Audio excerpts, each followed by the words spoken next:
गुरु, क्योंकि ऑलरेडी उन्होंने जय गुरु जी तेज बोल दिया ना, फिर से कर दे, वो कहते गज के आपको होगा ना। सो जय गुरु जी, जय गुरु जी। सारी आई हुई संगत को बहुत सारा प्यार और बहुत सारी मुस्कुराहट। मुस्कुराहट तो वैसे ही जब सत्संग में आना तो जितने भी खपे खुपे हो ना जिंदगी से, आते ही ना एक चेहरे पे बड़ी मीठी सी मुस्कान आ जाती है। क्यों आती है? क्योंकि गुरु को हंसता मुस्कुराता देख के और वो भी देखते होंगे ना ऊपर से बैठ के, ये देख इतनी छोटी सी प्रॉब्लम में कितना लंबा चौड़ा मुंह बना के बैठी हुई है ना। मतलब वो हंस रहे हैं, उन्हें तो हाय गुरु जी साडे ते हंसो ना, तुसी तो उत्ते जाके बह गए हो सिंहासन ते, सानू इत्थे मगरमच्छ ते मगरमच्छों के बीच छोड़ गए हो, अब हम क्या करें। औखा बहुत होता है। एक तो गुरु मिलना, गुरु का प्यार मिलना, ये तो गुरु की मिठास इस जीवन में जो मिलती है ना, वो मुझे लगता है कि कैसे बताऊं, कई बार ना बयान करना ही इतना मुश्किल हो जाता है। गुरु का आना हमारे जीवन में एक सौगात है। उनकी बंदगी उन्हीं की मेहर से मिलती है। हम कितनी भी कोशिश कर लें कि हम उनकी बंदगी कर सकें, हम कुछ भी कह सकें, हमारे से सत्संग ही नहीं हो पाता जब तक उनकी मेहर नहीं होती। हमारा एक वर्ड यहाँ होगा, एक वर्ड वहाँ होगा, सुनने वाला भी सोचेगा पता नहीं क्या बोल रही है, और जो बोल रहा है उसको भी नहीं पता लगेगा। उनकी वडियाई करना भी उनकी रहमत है। उनकी वडियाई करना भी उनकी मेहर से होता है। ना मेरे से होगा, ना आपसे होगा, शब्द ही नहीं निकलेंगे। ये थैंक यू है गुरु जी का कि हम सारी संगत को मौका देते हैं कि एक एक संगत जब किसी गुरु जी के बारे में बताती है तो आप देखो ना कि वो गुणगान कर रही है। वो भले ही माइक ना पकड़े, भले ही 100,000 संगत के बीच में ना बोल पाए, बट जब वो एक संगत के साथ कोई बात कर रहा है प्लीज, कोई भी एक संगत के साथ भी सत्संग कर रहा है या गुणगान कर रहा है, ये भी बहुत बड़ी बात है।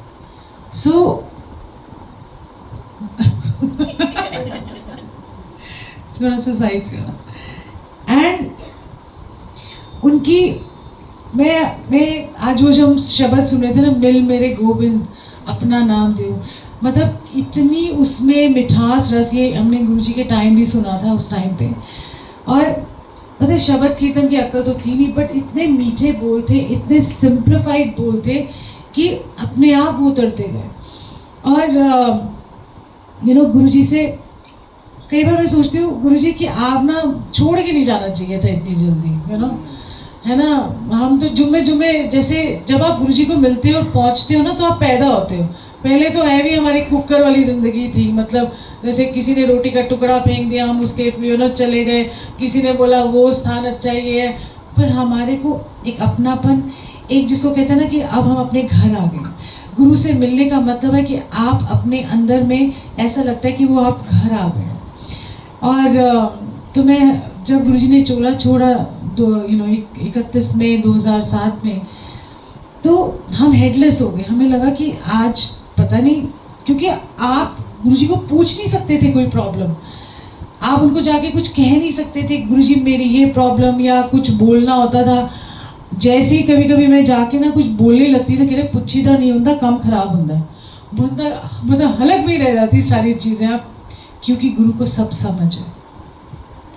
तब मन में क्या बात आई, मैंने कहा चाहे भले ही हम आपसे कुछ पूछते नहीं थे, चाहे भले ही हम आपको कुछ कहते नहीं थे, या आप भी हमें कुछ कहते नहीं थे, बट आपकी presence itself was a hope that जिंदगी बहुत सुंदर है।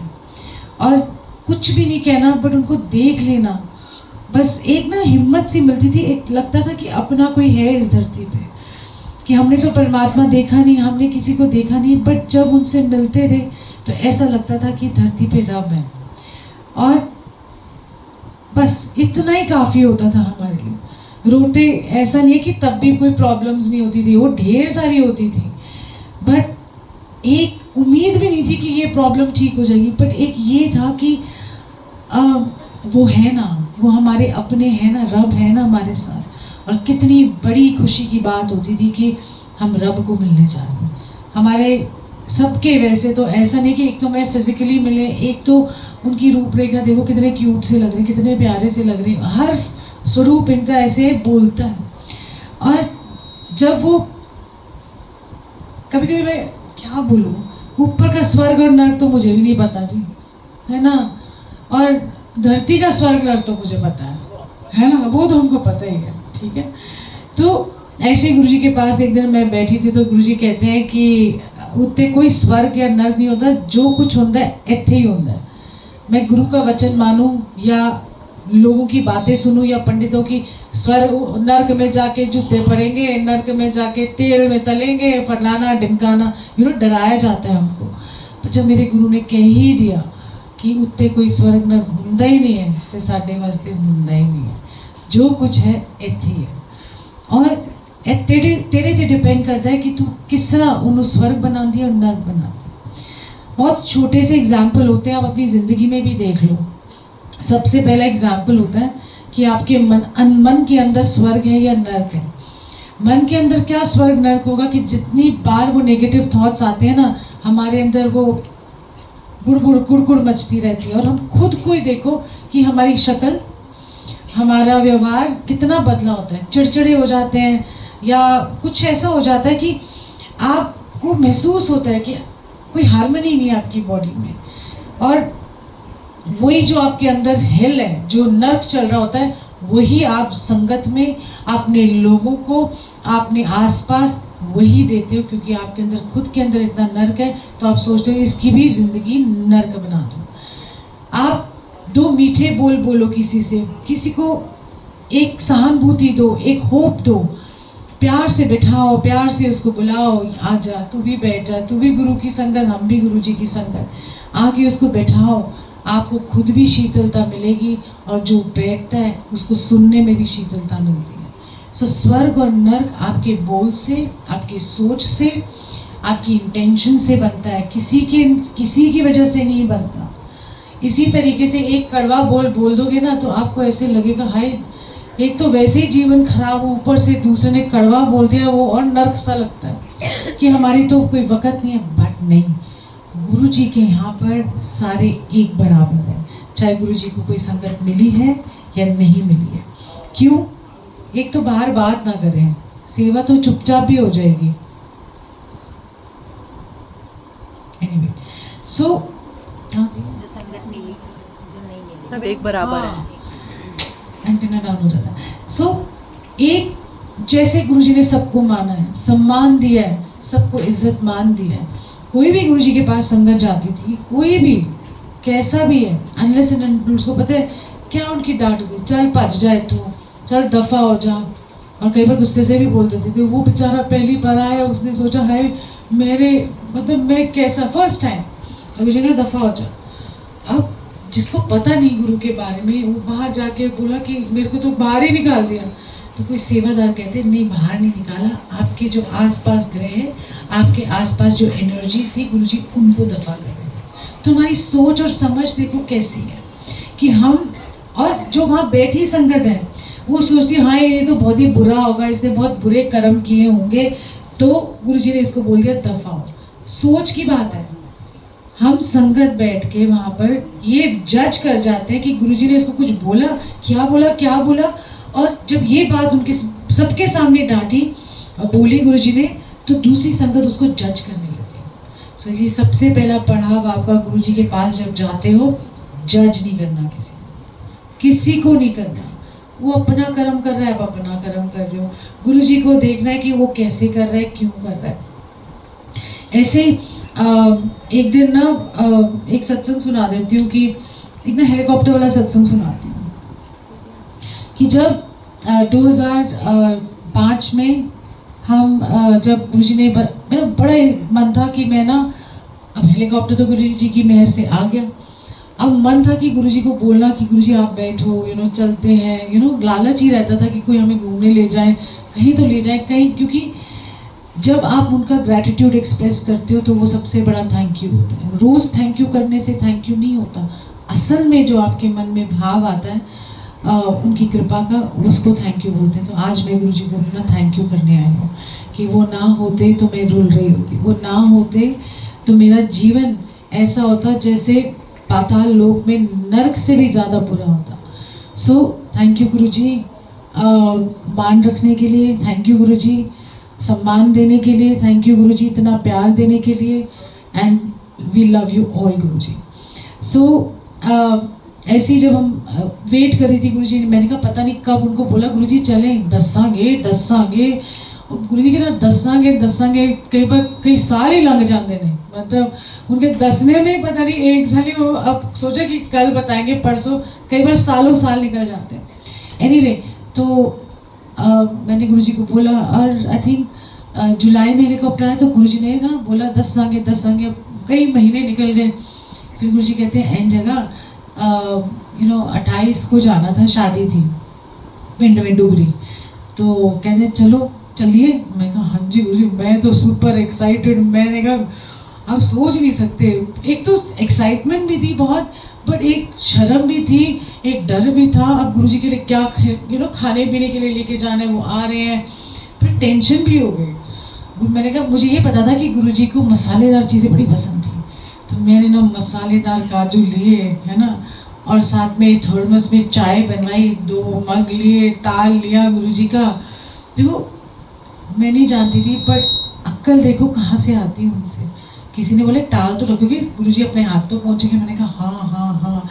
वो कह रहे, मैंने कहा चाय ले लूँ। फिर मैंने हीर रांझा की सीडी भी रखी। मैंने कहा अब हेलीकॉप्टर में सुन लेंगे, मतलब, पर उसमें गुरु जी को ना हेडफोन्स लगाने पड़ते, वो नहीं होते वो हेडसेट्स। अब मैं सोच रही थी हाय गुरु जी हेडसेट भी कैसे पहनेंगे, कितने फनी लगेंगे ना गुरु जी ऐसे हेडसेट पहनेंगे। सो एनीवे अपनी तरफ से मैं गुरदास मान की हीट भी लेके आई, और अबिदा परवीन की भी, गुलजार की, पता नहीं क्या क्या इकट्ठी करके। मैंने कहा पता नहीं क्या मूड हो गुरु जी का सुनने को। एनीवे और एक माला भी लेके आई गुरु जी के लिए गुलाबों की। अब शर्म आए कि मैं, अब गुरु जी एयरपोर्ट पे आएंगे, अब एयरपोर्ट पे मैंने कहा आरती की थाल ले जाओ, वहाँ इंटरनेशनल फ्लाइट। मैंने कहा गुरु जी भी शर्मा जाएंगे, उनको भी शर्म आ जाएगी, ये क्या लेके बैठ गई है। सो एनीवे गुरु जी आए, एक तो पोले पोले क्यूट से, आई थिंक उन्होंने अचकन पहना हुआ था, और वहाँ पर जब वो आए तो मैंने ना बड़े मतलब शर्म भी बड़ी आई मुझे, तो मैंने जाके उनको गुलाब की माला उनके गले में डाल दी। है मैंने कहा, और फिर गुरु जी फिर वही माला उतार के मेरे को दे दी, एंड मैं कहा चलो हमारा तो हो गया काम। सो काफ़ी शर्म भी आए, अब पैर भी कैसे छुए, ऐसे करके छू लिए बस, व्हाटएवर। गुरु जी को पसंद नहीं था कि तुम अगर उनको पब्लिक में मिलते ना तो जाके लम लेट गुरु जी साष्टांगी करने लग जाओ, तो गुरु जी को नमस्ते करते भी ठीक था। एनीवे हम जब वहाँ पहुँचे, एक तो सर्दी के दिन थे और बहुत फॉग थी, इतनी ज़्यादा फॉग थी कि कुछ दिखाई नहीं दे रहा था, धूम थी इतनी। 7 साढ़े 7 पहुँच गए हम लोग, और जैसे ही हम पहुँचे तो वीआईपी लाउंज था, वीआईपी लाउंज में बैठ के बहुत सारे जो वीआईपीज थे वो भी आए थे, ज़्यादातर पॉलिटिशियंस ही बैठते हैं वहाँ पर, तो वो भी आके बैठे हुए थे। कोई गुरु जी को जानता था, कोई गुरु जी को नहीं जानता था, तो जाके जो देखे अरे गुरु जी, फटाफट से लम ले, मतलब फटाफट उनको प्रणाम किया। और करते करते अब फ्लाइट हो गई, मतलब डिले, क्योंकि फॉग इतनी थी और आपको 5 किलोमीटर की आपको विजिबिलिटी चाहिए होती है। तो गुरु जी थोड़ी थोड़ी देर में विजिबिलिटी क्लियर हुई, वही बोली जा रहे हैं। हर 5 मिनट बाद स्ट्रेस ही हो जाए कि 9 बज गए, 9:30 बज गए, बट कोई भी नहीं है। आप पीछे से लंगर दे सकते हो, बाय द वे दे रहे। एनीवे आप देखो चांद और सूरज जिसके कंट्रोल में है वही बोल रहे कि हले सूरज नहीं आया। मैं तो स्ट्रेस ही हो गया इतना, और पता है लगा कि हमारी गलती है। आई स्वेयर उस टाइम पे जब वो कह रहे विजिबिलिटी क्लियर नहीं है, उड़ नहीं पा रहे, हमें लगा जैसे सारी गलती तो हमारी है कि हम उड़ा ही नहीं पा रहे। सो अब जब 5 बज गए, मतलब 11 बज गए, 10 बज गए, और एक सेकेंड, स्टूपिड लोग भी मेरे मन में बोला गुरुजी जो चांद और सूरज आपके कंट्रोल में, थोड़ा सा मेहर तो कर दो, चांद मतलब सूरज तो आ जाए। अब मानोगे नहीं, 5 मिनट के अंदर सारा स्काई क्लियर हो गया और गुरुजी अपना हेलीकॉप्टर में, जहाँ गुरुजी बैठे थे तो वहाँ पर मैंने ना गुलाबों का पूरी सेज लगाई हुई थी, मतलब इतना सारा हैवी कुशनिंग वाला, मतलब सारे पेटल्स लगाए हुए थे। और जैसे मैंने वहाँ लगाए तो गुरुजी भी वहाँ आके बैठे और मुझे भी बोला मेरे सामने आके बैठ। हाय, मतलब क्या सोचे। पर हमने जूते भी पहने हुए थे, उन्होंने भी जूते पहने थे, मैंने भी, क्यों जूते उतार के किधर रखते, है ना। सो देखो, प्रैक्टिकल चीज़ आपको मैं बता रही हूँ, क्योंकि कई बार हम कहते हैं हाय ये तौबा वो तौबा। कई बार हम अपने गुरु को, आपका छोटा सा मंदिर होता है या आपके कंसोल पे होता है, आप चप्पल पहन के भी मत्था टेक सकते हो। इतना औखे होने की ज़रूरत नहीं है, पहले चप्पल उतारो, फिर ये करो, फिर वो करो। वो आपके अपने गुरु हैं। चप्पलों से और बिना नंगे पैरी नहीं, ऐसे आप अपने घर में चल रहे हो, जहाँ सत्संग में आ रहे हो उतारो, जब बड़े मंदिर जाते हो उतारो, क्योंकि गंदगी नहीं फैलनी चाहिए। अब चलते फिरते गुरुजी को पहले पता लगा वो लेस वाले शूज़ पहने हुए हैं और मत्था टेकना, मतलब मन करके टेक लो, और बंदा कितना क्योस में रहता है। पर गुरुजी आपको प्रैक्टिकली दिखाते हैं कि अगर हम उनके साथ भी गए और उनके सामने बैठे भी तो जूते पहन के ही बैठे हुए। सो प्रैक्टिकल है गुरुजी। एनीवे, फ्लाइट में हो तो गुरुजी इतने बच्चों की तरह एक्साइटेड हुए ना, बार बार ना वो विंडो से देखी जाए कितने पहुंचे, और फिर बड़े खुश, बच्चा नहीं होता जैसे एक्साइटेड सा, कितने पहुंचे, अच्छा आ भी गया। मैंने कहा गुरुजी आ भी, और करनाल भी आ गया। मैंने कहा हाँ जी गुरुजी, हाँ। वो कह रहे हाँ करनाल आ गया। थोड़ी देर बाद 5 मिनट फिर हम कितने पहुंचे थे, पहुंच भी गए ऐसे, मतलब ऐसी एक्साइटमेंट गुरुजी के अंदर थी कि उनको देख के हमें भी हंसी आ जाए, क्योंकि हमारे अंदर वो एक्साइटमेंट नहीं थी जितनी उनके अंदर एक्साइटमेंट थी। और एनीवे हम पहुँचे और मैंने उनको काजू खिलाए। मैं आपको सिर्फ एक छोटा सा ये शॉर्ट करूँगी, सत्संग पूरा नहीं करूँगी क्योंकि लंबा हो जाएगा बहुत ज़्यादा। मैंने ना काजू खिलाए उनको ऐसे करके, मैंने कहा गुरुजी मसाले काजू, उन्होंने तो एक नहीं खाया, हमें खिला दिए। एंड मुझे मसाले वाले काजू बिल्कुल पसंद नहीं। मैंने कहा एंड चाय बोली, कहते ना चाय नहीं पीनी है ना, वो भी नहीं। मतलब ठीक है, फिर मतलब अपनी तरफ से हमने पूरी कोशिश की। पर जैसे हम उतरे मलेरकोटला ग्राउंड, जहाँ पर गुरुजी का कॉलेज था, इतनी सारी संगत है जैसे पहली बार कोई हेलीकॉप्टर देख रहा है। और जब उतरे तो चारों तरफ उनका ग्राउंड भरा हुआ, और गुरुजी भी जैसे आपने देखा ही होगा कि कैसे वो गोल गोल घूमते हैं। आज साढ़े गुरु आवना जी आते हैं, देन हेलीपैड बनाते हैं। सो बट गुरुजी बहुत खुश थे पिंड जाके। क्यों? सादगी थी। दिल्ली वालों में सादगी नहीं है, दिल्ली वालों में दिखावा ज़्यादा है, छल कपट ज़्यादा है। आज भी गुरुजी की संगत बन के भी बहुत छल कपट है, इतना छल कपट है मैं बता ही नहीं सकती। तो जो छल कपट की संगत होती है वो सिर्फ भीड़ ही है, अभी संगत नहीं है, नंबर 1। और गुरुजी को इतना अच्छा लगता था वहाँ सिंपलिसिटी में, इतनी सादगी, मीठी हवा, सिंपल लोग, कोई नहीं। आपको पता है कि पंजाब में और वहाँ के जो संगत थी, अगर गुरुजी यहाँ आसन लगा के बैठे हैं वहाँ पर मत्था टेकती थी, उनकी ज़रूरत नहीं होती थी गुरुजी के पास आके मत्था टेकने की। सो आप ये देखो कि हमारे जैसे लोग फाड़े लोग हुई, मतलब उनको तो खींच खाच के, दिल्ली के लोग तो खास कर। आज भी संगत, अभी भीड़ है, संगत बनी नहीं। हम कहते हैं संगत है, पर हम अभी भीड़ ही हैं। हमारा व्यवहार बता देता है कि हम संगत हैं या भीड़ है। क्योंकि गुरु आपको कितनी सिंपलिसिटी से बुलाता है, इतना प्यार से आपको बुलाता है, अपनाता है, पर हम दुत्कार देते हैं संगत को। और सबसे बड़ी गलती करते हैं जब हम किसी भी संगत को दुत्कारते हैं, किसी की बेइज्जती करते हैं, किसी के पीठ पीछे बात करते हैं, या छुरा भोंकते हैं फ्रेंडशिप के नाम पे, तो सब उसकी कोई माफ़ी नहीं होती। तो इसीलिए भीड़ नहीं रह के गुरुजी की संगत बनो और उनकी सिंपलिसिटी इंजॉय करो। मैं आपको क्या दूंगी, आप मुझे क्या दोगे? कुछ दे सकते हैं? नहीं दे सकता।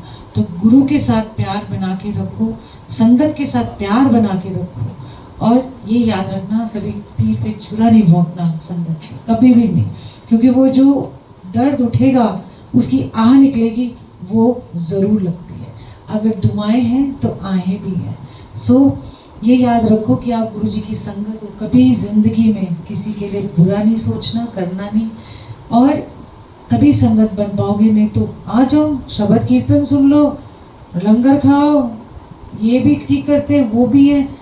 मैं गुरुजी को ये कहती हूँ, मैंने कहा दिल्ली की संगत है, मतलब दिल्ली के जो लोग हैं वो भीड़ ना रह के गुरुजी दाद दो कि वो संगत बन जाए।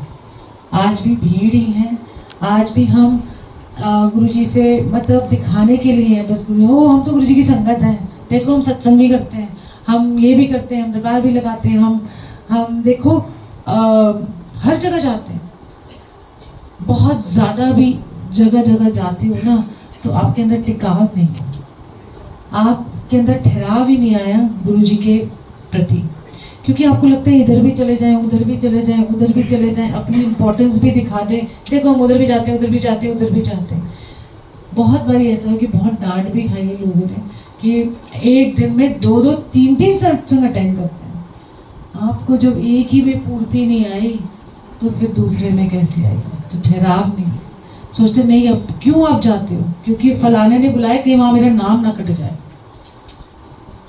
आपका गुरु की तरफ से नाम कटना चाहिए या संगत की तरफ से, या जो बुलाता है? सो बहुत सोच समझ के आप सोचो कि ठहराव नहीं आया आपको, अभी तक ठहराव नहीं आया कि आप 4 सत्संग अटेंड करते हो, सोचते तो गुरुजी का बुलावा है। नहीं, गुरुजी थोड़ी ना ऐसे बुलाते हैं, गुरुजी एक बार बुलाते हैं, कहते हैं कि 2 घंटे की भक्ति बहुत है, 2 घंटे जब आप आते हो दैट इज इनफ। उसके बाद गुरुजी वो थोड़ी सी जो पीले हंगामा क्यों बर्फा ऐसे वाले गाने लगाते थे, तो कई जो आते थे कहते ये कैसा गुरु है, कहते हम नहीं आएंगे अगली बार, ये पीने के गाने, फिर अभी तो मैं जवान हूँ, ऐसे ऐसे गाने क्यों? क्योंकि समझ नहीं थी। तो इसीलिए 2 घंटे की भक्ति बहुत है। वो पता है क्या कंप्लीट करते हैं, आधा घंटा एक सत्संग में करेंगे, सोचे भक्ति हो गई, फिर आधा घंटा दूसरी जगह लगाएंगे, आधा घंटा तीसरी जगह। वो नहीं है, एक सिंपल है, आप आओ 2 घंटे गुरुजी से जुड़ो और अपने अपने घर जाओ बस। और जोड़ेंगे आपको वो, जितनी भी संगत आज नहीं जुड़ पाती, गुरुजी ने अभी उनको जोड़ा नहीं है। गुरुजी कहते हैं हाले एडमिशन नहीं हो रहा, कई साल लग जाते थे गुरुजी की संगत बनने में। सो गुरुजी प्लीज मेहर करना कि हम कभी भी भीड़ ना रहे, हम आपकी संगत बने रहे, क्योंकि यही जन्म है, यही मौका है। और बस ऐसे ही हम सब पे प्यार लुटाते रहो, हम जैसे भी हैं, टेढ़े हैं मेढ़े हैं बट तेरे हैं, ठीक है? So lots of love to all of you, बहुत सारा प्यार और बहुत सारी वो क्या रहा है, एक्साइटमेंट सी हो गई है नहीं?